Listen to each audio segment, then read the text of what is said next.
something happens, it makes you feel that you are not in a position to understand it, and that it's something new and different, when actually it's something that happened and is part of a process of how your life was to turn out. You might say you're turning the pages of your life in almost a pre-described fashion, and you've forgotten how you've written it or what's on the page.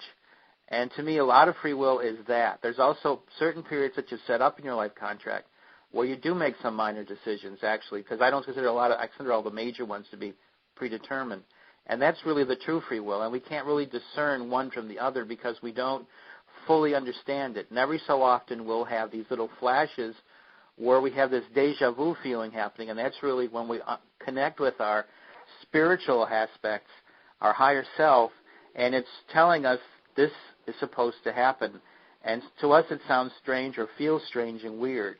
And so to me, the whole process of how we're living our life is living out this contract and understanding the process of how this is done is what our raise in consciousness is all about. Because what's happening is as we move up higher and higher in consciousness, and everybody that I've seen or done research on the human body and spiritualism and how we are changing in consciousness, our basic frequency has been increasing, and our fields are changing, and we're bringing in new chakra centers, and so our whole body is changing. And as this does, it raises us up in a more of a spiritual and physical awareness of who and what we are. And so when we see that, we begin to understand more and more just how this life contract operates, and then this path we're on, all of us of discovery, it starts to make more sense. A lot of people when this all comes together, have these aha moments where they have a better idea of understanding what it is they're doing and how this relates to what's happening on this planet.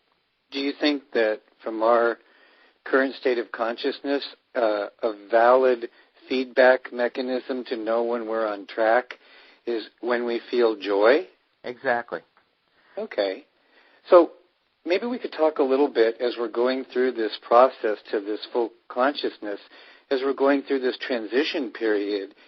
It seems to our senses that as we're going through this, that we're going through this process, and there's kind of a friction between this process and the old structures and thought forms that are currently playing themselves out. For example, I know a lot of people on the path who have a lot of issues about, for example, what's going on politically and economically, or what's going on in their place of employment, and they feel like they can't yet release being an employee because of the way the money game works, and they have real concerns about the direction of personal freedom and liberty and sovereignty, especially in the United States. And so it seems that as the process unfolds, it's almost like a play, like a drama, and maybe you could speak to, from your perspective, what is the most empowering stance an individual can take as they're aware that they're going through this process and they're simultaneously aware of all these things that I mentioned. On one hand, it seems that you don't want to give your power away to appearances, and on the other hand, you don't want to be in denial. You don't want to be a fool either. And so there seems to be some way of being in the world but not of the world that seems to be a very delicate balancing act for the light workers. And I wanted to bring that up so that you might speak to that in the way that you're guided to. Sure, David. One of the most important things that we have to realize as we go down the path, and we especially see the reality of the world, which seems very negative and very scary to people who are getting more sensitive to their spiritual aspects and being more in tune with their emotions and tying the emotional and spiritual aspects together with their mental aspects. And so when they start to combine all this, they see a world that seems to be out of kilter, and it gets you kind of get off balance.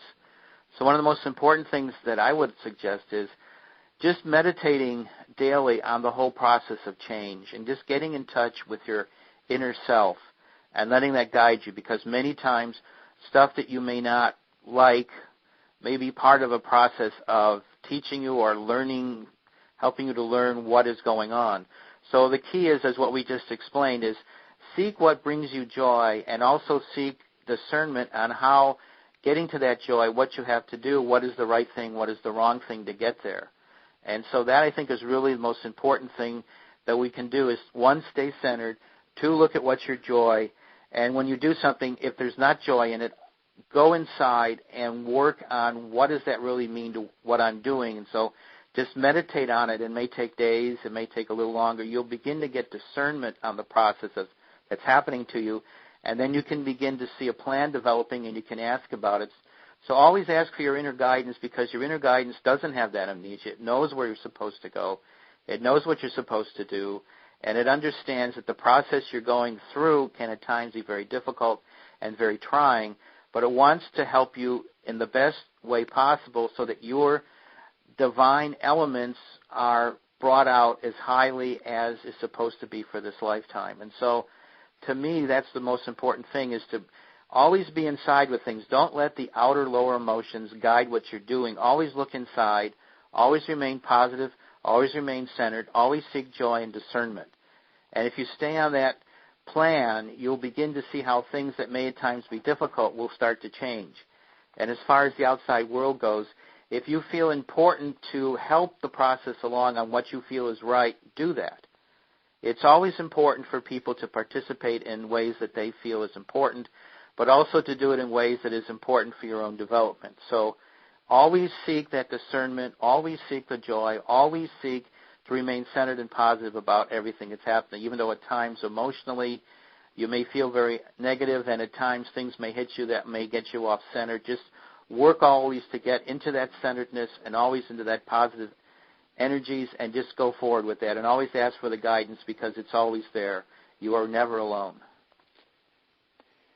From the information that you've been given, have there been any special techniques that are easy for people to apply, that they can apply either to set the tone for the day or for the evening, or any techniques that are more like emergency techniques when you feel like you've lost it and you want to get back on track? When you feel very upset, just stop. Go to a place that's quiet and just breathe. Just breathe. And then just as it's breathing, just find a place where you can just totally center yourself. It doesn't matter where it is. It can be like a park or something. Just center yourself.